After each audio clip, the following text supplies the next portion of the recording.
The International Consortium of Investigative Journalists released a gigantic story over the weekend. It's called the Paradise Papers, and it's very similar to the Panama Papers from last year. And what it does is it exposes tax dodging schemes and the corruption of the rich. So here's The Guardian reporting on it. They're giving the breakdown here. Millions of pounds from the Queen's private estate has been invested in a Cayman Islands fund, and some of her money went to a retailer accused of exploiting poor families and vulnerable people. Extensive offshore dealings by Donald Trump's cabinet members, advisors, and donors, including substantial payments from a firm co-owned by Vladimir Putin's son-in-law to the shipping group of U.S. Commerce Secretary Wilbur Ross. This is all the stuff it exposes. How Twitter and Facebook received hundreds of millions of dollars in investments that can be traced back to Russian state financial institutions. The tax-avoiding Cayman Islands Trust managed by the Canadian Prime Minister, Justin Trudeau's chief money man. Wow, turns out neoliberal Justin Trudeau is not the savior everybody wants him to be. A previously unknown $450 million offshore trust that has sheltered the wealth of Lord Ashcroft. Aggressive tax avoidance by multinational corporations, including Nike and Apple.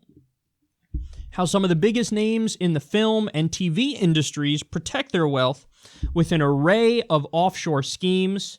By the way, I think one of the prominent names there was U2's Bono is involved in this.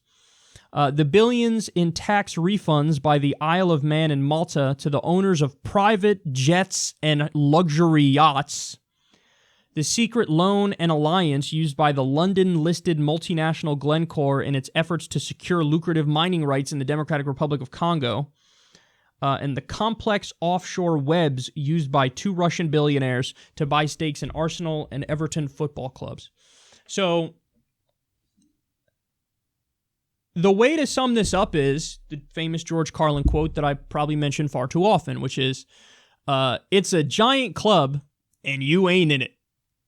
I mean, that's what this is. If you're rich, if you're powerful, you're in the club. You're in the elite club. If you're in that elite club, you're connected to the people who can help you in this giant tax dodging, tax evasion, offshoring scheme where you could be a multinational corporation like Apple and just hide shit everywhere and get away on billions of dollars in taxes that you owe. Well, you don't have to pay it. You just hold it overseas and hold the U.S. government ransom and say, hey, I'm only going to pay taxes if you give me like a third of what I'm supposed to pay in terms of the rate, and then maybe I'll bring the money back in.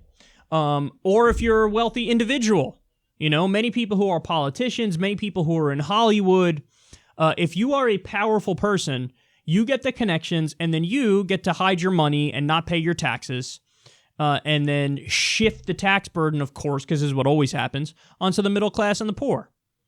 Hey, I don't want to pay my taxes, so now we're going to pass the tax on to the middle class and have you guys pay it.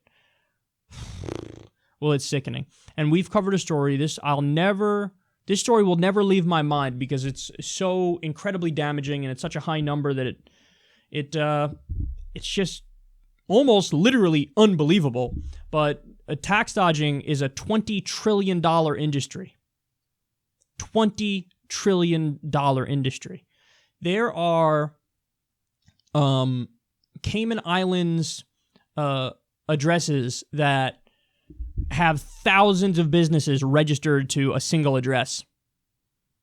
And again, why is that? Because it's all about dodging taxes. And it's not Bob and Steve and Jeff and Barbara from down the street who make $32,000 a year, who are construction worker or teacher or whatever. It's not them dodging their taxes. They're paying their taxes.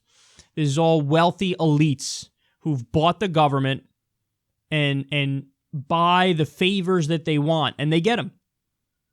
And they pay little to no taxes, and they control the system, and then God forbid you want some accountability and you want some justice and you want equal protection under the law. Nope. That ain't gonna happen. So, keep your eye out, man, because whoever released these papers, it was the same thing with the last one, the Panama Papers. I think it was the journalist who worked on the Panama Papers who randomly died in a car bomb. Then there, Michael Hastings, he also died in a car accident seemingly out of nowhere after he exposed generals and very powerful people. Well, for the International Consortium of Investigative Journalists, I hope you have some bomb-ass security because You're exposing a lot of stuff here, and you're pissing off a lot of powerful people, so look out.